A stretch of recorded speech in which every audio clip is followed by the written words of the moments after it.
Hey everyone, welcome to 2 Minutes Tuesday with Bala. This week we are going to look into Azure Storage Explorer. Let's get started. So once you navigate to Azure Storage Explorer on the Azure website, the first thing you would notice is download now. So once you click on that, you have multiple options, Windows, Mac OS. In this case, I would choose Windows. Already downloaded here, so let's get it installed. So once you open the installer, accept the agreement, install. In this case, it's asking me to install .NET 8. That's fine. Let's hit that next. It will take a couple of minutes here. Next. Storage Explorer, you could use it, install it just for you or for all users on this particular machine. Okay, the installation is completed. Let's hit finish. So as soon as you open the Storage Explorer, it gives you an option to sign in with your Azure credentials. So let me hit that. It prompts me an option here. Once you authenticate, you will be able to see the subscription. In this case, my subscription is available. And you can see the storage account that we created in our last demo.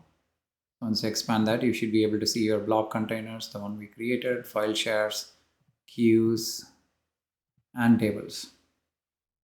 Let's upload the Storage Explorer itself. Blob, and just upload it here. And then you could see that it's transferring the data, which you'd be able to see it here. And also this gives you a nice option of copying the AZ command to the clipboard.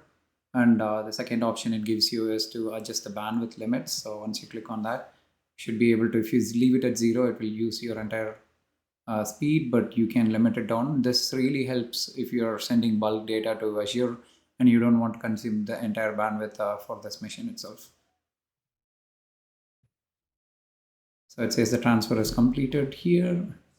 So let me open the container quickly to show you that demo container. And then you can see the file is already available here. Do this and delete. Say delete that file. And then now let's refresh this page and you can see that data is not available anymore.